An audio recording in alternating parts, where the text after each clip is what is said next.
आज मैं आप सभी से एक कठिन सवाल पूछने वाला हूँ। जो इसका सही उत्तर देगा उसे मैं अपना आद्य राज्य और अपनी बेटी का हाथ दूंगा, परंतु जो भी उत्तर देने में असफल रहेगा उसे कड़ी से कड़ी सजा दी जाएगी। सभी लोग डर और उत्सुकता के साथ राजा की ओर देखते हैं। सवाल है, ऐसी कौन सी चीज है जो दिन और रात के बीच नहीं है, मगर इसके बिना दिन भी नहीं है और रात भी नहीं है? मंत्री राजा के पास जाता है और कहता है, महाराज, यह सवाल तो मुझे बहुत कठिन लगता है। कोई भी इसका उत्तर नहीं दे पा रहा है। ठीक है, जो भी इस सवाल का उत्तर देने का दावा करेगा उसे कल दरबार में उपस्थित होना होगा। याद रहे, असफल होने पर सजा निश्चित है। सब लोग चिंतित और भयभीत होकर दरबार से बाहर जाते हैं और अगले दिन की बात है, सभी लोग सोच में पड़ जाते हैं। धीरे धीरे लोग अपनी जगह से उठते हैं और सवाल का उत्तर देने के लिए तैयार होते हैं। महाराज, मेरा उत्तर है सूरज। राजा उदय सिंह क्रोधित होकर कहता है, गलत उत्तर। सजा के रूप में अब तुम्हें कारागार में डाल दिया जाएगा। पहले दरबारी को कारागार में ले जाया जाता है, फिर दूसरा व्यक्ति आता है और फिर तीसरा व्यक्ति। उसके बाद गांव के सेठ का एक धनी बेटा आता है। वो भी सही उत्तर नहीं दे पाता और उसे भी कारागार में ले जाया जाता है। अब कई लोग धन और सुंदर राजकुमारी से विवाह के लोभ में राजा के पास आते हैं, लेकिन सभी लोग गलत उत्तर देते हैं और उन्हें सजा मिलती है।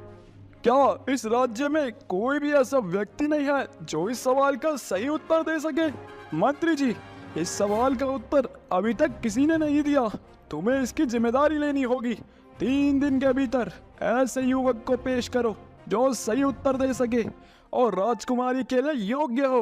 अगर फिर भी उत्तर नहीं मिला तो तुम्हें सजा मिलेगी। जी महाराज। मंत्री अपने घर पहुंचते हैं। पिताजी, आप इतने परेशान क्यों हैं? दरबार में क्या हुआ? बेटी, राजा ने एक ऐसा सवाल पूछा है जिसका उत्तर अब तक कोई नहीं दे सका है। अगर 3 दिन के भीतर सही उत्तर नहीं मिला तो राजा ने मुझे और मेरे परिवार को सजा देने की धमकी दी है। क्या? लेकिन ये तो बहुत गंभीर है। क्या आपने किसी से मदद मांगी? हाँ बेटी, मैंने कई विद्वानों से पूछा, लेकिन कोई भी मुझे उत्तर नहीं दे सका। पिताजी, अब मुझे लगता है कि मैं जानती हूँ कि इस सवाल का जवाब कौन दे सकता है। प्रिया तेजी से घोड़े पर सवार होकर जंगल और गांवों के रास्तों से गुजरती है। वो राजन के बारे में ही पूछताछ करती है और आखिरकार एक छोटे से गांव के पास पहुंच जाती है। अंधेरा हो चुका था और प्रिया एक दिन रुकने का निर्णय करती है। अगली सुबह फिर से वो यात्रा जारी रखती है और सुबह होते ही प्रिया अपनी बुआ के घर पहुंचती है। वह दरवाजा खटखटाती है। ये राजन है जो प्रिया की बुआ का बेटा है। प्रिया, तुम यहाँ? हाँ राजन, तुम्हें देखकर बहुत खुशी हो रही है। हाँ वाकई, तुम कैसी हो और अचानक यहाँ कैसे आई? प्रिया अंदर जाती है और राजन को पूरी घटना बताती है। राजन ध्यान से सुनता है और फिर सोच में पड़ जाता है। प्रिया, माँ की हालत ठीक नहीं है। मैं उन्हें छोड़कर कहीं नहीं जा सकता। राजन, मैं हूँ ना उनकी देखभाल के लिए, आप जाइए। ठीक है प्रिया, मैं जल्दी वापस आऊंगा। दूसरे राज्य के राजा और उनके मंत्री बैठकर योजना बनाते हैं। हाँ महाराज, हमें राजा उदय सिंह को परास्त करना होगा। हमें इसके लिए एक बड़ी योजना बनानी होगी। हमारा बेटा राजा उदय सिंह इस सवाल का उत्तर देगा और उनकी राजकुमारी से विवाह करेगा। इससे हमें उनके राज्य का आधा हिस्सा मिल जाएगा और बाद में पूरा राज्य हासिल कर लेंगे। राजन अपने मामा के घर पहुंचता है और उसे एक आरामदायक कमरा अपने ठिकाने के तौर पर मिलता है। वहां बैठकर वह अगले दिन राज दरबार में जाने की तैयारी करता है। कल का दिन मेरे लिए बहुत महत्वपूर्ण है। राज दरबार में प्रदर्शन करना मेरे लिए एक बड़ी चुनौती होगी। दूसरे राज्य के राजा और गुप्तचर राजा के पास पहुंचते हैं। महाराज, मैंने जासूसों के माध्यम से जानकारी हासिल की है कि उदय सिंह के मंत्री के घर में एक विद्वान युवक जिसका नाम राजन है वो आया हुआ है। लगता है कि कल वो राजा उदय सिंह के समक्ष पेश किया जाएगा।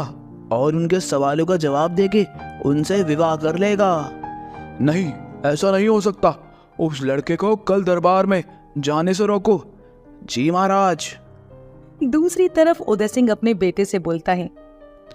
तो मंत्री जी, क्या आपने इस सवाल का उत्तर देने वाले व्यक्ति को खोज लिया? जी महाराज, वह युवक बस आता ही होगा। सभी लोग उत्साहित होकर राजन का इंतजार कर रहे थे। समय बहुत बीतता जा रहा था, लेकिन राजन अभी तक नहीं आया था। मंत्री जी, कहाँ है वो युवक? अभी तक वो आया नहीं। उसे इतना विलंब क्यों हो रहा है? महाराज, राजन बस आता ही होगा। तभी वहाँ राजन आता है और कहता है। महाराज, कल रात मुझे घर से अगवा करवा लिया गया था। ये लोग पड़ोसी राज्य के सैनिक थे जो उनके राजा की योजना के तहत आए थे। उन्होंने मुझे आपके दरबार में सवाल का उत्तर देने से रोकने की कोशिश की। उनकी योजना थी कि उनके बड़े बेटे को आपकी राजकुमारी मेनका से विवाह कराकर हमारे राज्य को हासिल कर लें। मुझे एक मौका मिला और मैं उनसे बचकर यहाँ राज दरबार तक आ गया। महाराज, मैं आपके सवालों का जवाब देने के लिए तैयार हूँ। राजन, क्या तुम वाकई मेरे सवाल का उत्तर देने के लिए तैयार हो? राजन, अभी तुम काफी लंबा सफर और विराट परिस्थिति झेल कर आए हो और तुम मुझे थोड़ा जख्मी भी लग रहे हो। तुम राजमहल के अतिथि कक्ष में विश्राम करो। शाम के समय तुम्हें हमें सूरज डूबने से पहले उत्तर देना होगा, वरना तुम्हें और मंत्री के परिवार को दंड मिलेगा नियम के अनुसार। राजन की ऐसी हालत देखकर राजकुमारी मेनका को उसकी चिंता होती है और वो राजन के कक्ष में जाकर उससे कहती है। राजन, तुम ठीक तो हो? राजकुमारी, आप यहाँ? मैं ठीक हूँ। मुझे तुम्हारी बहुत चिंता हो रही थी।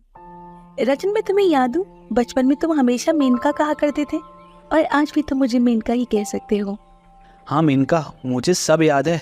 तुम और तुम्हारी बातें, भला इन्हें मैं कैसे भूल सकता हूँ। राजन, मुझे चिंता थी कि मेरा विवाह ना जाने किससे हो जाएगा, पर अब खुशी है कि तुम ही वो व्यक्ति हो जिससे सवाल का उत्तर देने के लिए चुना गया है। मैं अपनी पूरी कोशिश करूंगा और महाराज के सवाल का सही उत्तर दूंगा। मुझे पूरा यकीन है तुम ये करोगे। मैं हमेशा तुम्हारे साथ हूँ। प्रिया मेरे घर आई थी, उसने ही मुझे यहाँ भेजा है, मामा जी को दंड से बचाने के लिए और हमारे भी लिए। याद है जब हम बच्चे थे और तुम्हारे पिताजी ने हमें पढ़ने के लिए बुलाया था, हम दोनों एक ही बगीचे में खेलते थे। मेनका, मैं सालों से एक बात तुमसे कहना चाहता था पर कभी हिम्मत नहीं कर पाया। मेनका, तुमने हमेशा मेरा साथ दिया। तुम्हारी हंसी, तुम्हारा प्यार, ये सब मेरे दिल में बसा हुआ है। मैं तुमसे बचपन से प्रेम करता हूँ और हमेशा तुम्हें खुश देखना चाहता हूँ। राजन, मैं भी तुम्हें बहुत पसंद करती हूँ। मेरे दिल की हर धड़कन तुम्हारे लिए है। मेनका, अब मैं पूरी कोशिश करूँगा और तुम्हें कभी निराश नहीं होने दूंगा। मैं वादा करता हूँ मेनका, मैं महाराज के सवाल का सही उत्तर दूंगा। तुम्हारे प्यार और विश्वास ने मुझे और भी मजबूत बना दिया है।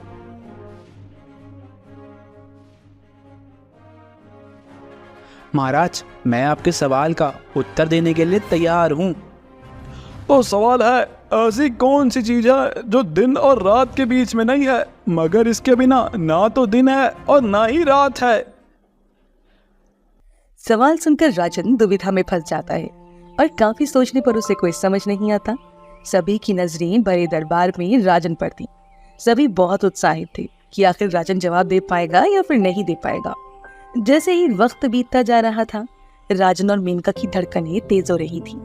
बताओ क्या उत्तर है? समय बीतता जा रहा है, सूरज ढलने ही वाला है।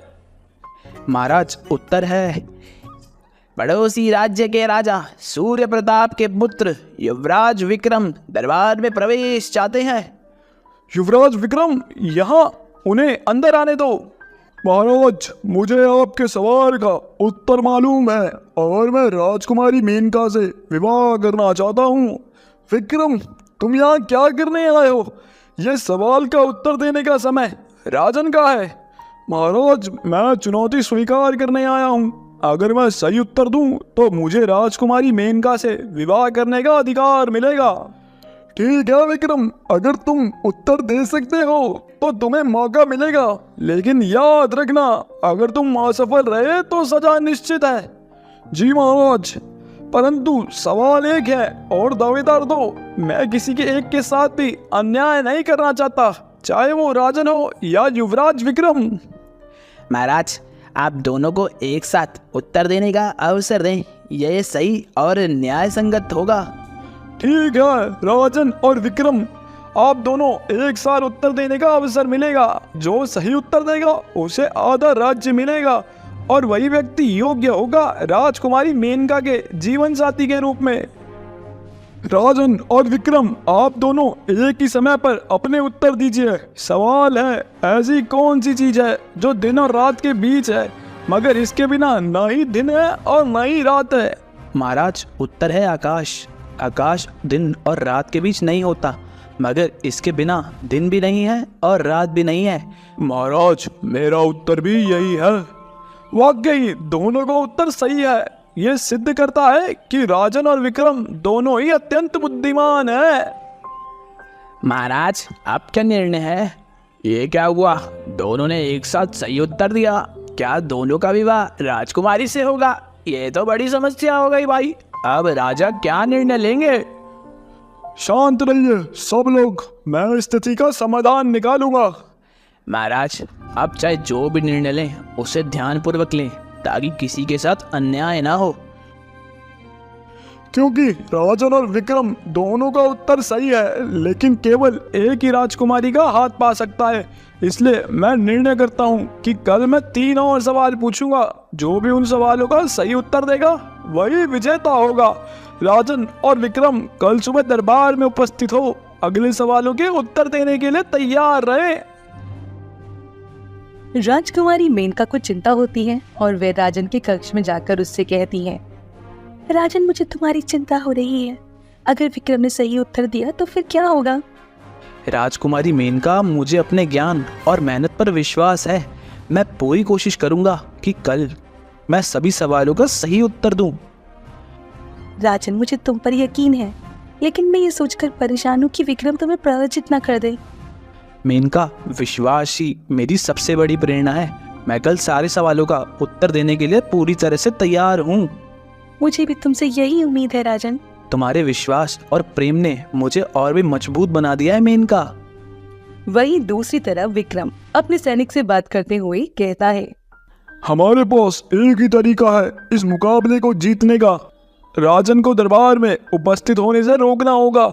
अगर राजन दरबार में होगा ही नहीं तो मैं ही तो विजेता बनूंगा, और मैं विजेता बनूंगा तो ये पूरा साम्राज्य मेरा होगा। राजकुमार, जरा धीरे बोलिए। अगर किसी ने सुन लिया ना तो हमारी योजना विफल हो जाएगी। चिंता मत करो, किसी को कुछ नहीं पता चलेगा। बस हमें राजन के भोजन में ये बेहोशी की दवा मिलानी ही होगी। राजकुमार, ये बहुत ही जोखिम भरा काम है। अगर किसी ने हमें पकड़ लिया ना तो कोई भी आपको बचा नहीं पाएगा। कोई हमें पकड़ नहीं पाएगा। हम ये काम बहुत सावधानी पूर्वक करेंगे। आज रात ही हमें ये योजना पूरी करनी होगी। तभी विक्रम के कमरे के बाहर का एक सेवक जा रहा होता है। अरे सेवक, तुम कहाँ जा रहे हो? मैं राजन जी के लिए खाना लेकर जा रहा हूँ। अच्छा, ये तो बहुत अच्छा है। क्या तुमने सुना कि आज दरबार में क्या हुआ? नहीं, मैंने कुछ नहीं सुना। बताओ क्या हुआ? चलो मैं तुम्हें बताता हूँ। विक्रम सेवक को बातों में फंसा के चुपके से खाने में बेहोशी की दवा मिला देता है। अभी मुझे राजन जी के पास जाना चाहिए, वह भूखे होंगे। हाँ हाँ, जाओ जाओ। राजन जी, ये आपका भोजन है, कृपया इसे ग्रहण करें। धन्यवाद सेवक। आज मेरी जीत पक्की है। राजन अब आएगा नहीं और मैं ही जीतूंगा। अगले दिन दरबार में, ये कैसे संभव है? मैंने तो उस खाने में बेहोशी की दवा डाली थी और खाना कमरे में भी गया था, फिर ये कैसे आया यहाँ पर? राजन, मुझे बहुत खुशी है कि तुम समय पर आ गए हो। अब हमें अगले प्रश्नों की ओर बढ़ सकते हैं। ये कैसे संभव है? मेरी योजना विफल कैसे हो गई? अब मुझे और भी सतर्क रहना होगा। अच्छा, अब मैं आप दोनों से 3 और सवाल पूछूंगा। जो भी इनका सबसे पहले सही उत्तर देगा वही विजेता होगा। पहला सवाल, ऐसी कौन सी चीज है जो हर रोज बढ़ती है लेकिन कभी कम नहीं होती? महाराज, उसका उत्तर है उम्र। ये हर रोज बढ़ती है लेकिन कभी भी कम नहीं होती महाराज। महाराज मेरा उत्तर भी यही है, उम्र सही उत्तर है। दूसरा सवाल है, ऐसी कौन सी चीज है जो जितनी ज्यादा ली जाती है उतनी ही बढ़ती है? महाराज उसका उत्तर है ज्ञान। जितना ज्ञान लिया जाता है उतना ही बढ़ता है महाराज। मेरा उत्तर भी यही है, ज्ञान सही उत्तर है। तीसरा और आखिरी सवाल, ऐसी कौन सी चीज है जिसका रूप बदलता रहता है लेकिन उसका स्वभाव नहीं बदलता? महाराज उसका उत्तर है पानी। ये विभिन्न रूपों में बदलता है, बर्फ, भाप, तरल, लेकिन इसका स्वभाव नहीं बदलता। महाराज मेरा उत्तर भी पानी ही है, सही उत्तर है। अब क्योंकि दोनों ने सही उत्तर दिया है लेकिन राजन ने पहले उत्तर दिए थे, इसीलिए वो विजेता घोषित किया जाता है। इसी बीच एक सेवक आकर राजा को बताता है कि कल रात अर्जुन के खाने में बेहोशी की दवा मिलाई गई थी। राजा की आंखों में क्रोध और चिंता के मिश्रित भाव थे। वो दरबार में खड़े होकर गुस्से में घोषणा करता है, जिसने भी राजन के भोजन में कल रात्रि बेहोशी की दवा मिलाया है वह खुद सामने आ जाए। अगर नहीं आया तो मैं उसे मृत्युदंड दूंगा। अगर महाराज को ये सब पता चल गया कि ये सब मैंने किया था तो मेरा अंत तो निश्चित है। महाराज ये सब विक्रम की योजना थी। उसने और मैंने मिलकर राजन को बेहोशी की दवा देने की योजना बनाई थी, लेकिन गलती से वो दवा राजकुमारी मेनका को खिला दी गई। युवराज विक्रम, क्या ये सत्य है? महाराज मुझे माफ कर दीजिए, ये सच है। सब मैंने ही किया था अपने स्वार्थ के लिए। मेरे पिताजी ने मुझे आपका राज्य हड़पने के लिए भेजा था। विक्रम, तुमने न केवल मेरे साथ विश्वासघात किया है बल्कि मेरा विश्वास भी तोड़ा है और मेरी बेटी के जीवन को भी खतरे में डाला है, तो तुम्हें अपने कर्मों का परिणाम भुगतना होगा। महाराज कृपया करके मुझे माफ कर दीजिए। मैं अपनी गलती मानता हूँ और इसके लिए क्षमा भी चाहता हूँ। विक्रम को गिरफ्तार करो और उसे तत्काल कारागार में बंद कर दो, और इसके सैनिक को जिसने इसके साथ मिलकर ये साजिश रची उसे भी कारागार में इस विक्रम के साथ डाल दो। विक्रम और उसके सैनिकों को कारागार में डाल दिया जाता है, जिसके बाद राजा राजकुमारी से पूछते हैं, बेटी क्या तुम्हें राजन स्वीकार है? हाँ पिताजी, मुझे राजन अपने जीवन साथी के रूप में स्वीकार है। पिताजी मैं राजन से शादी करने के लिए तैयार हूँ। तो आज से राजन हमारा दामाद है। इस विजय के लिए आप सभी का धन्यवाद। महाराज यह सब आपके आशीर्वाद और मेरी माँ की शिक्षा का परिणाम है। मैं आपको वचन देता हूँ राजकुमारी जी को हमेशा खुश रखूंगा।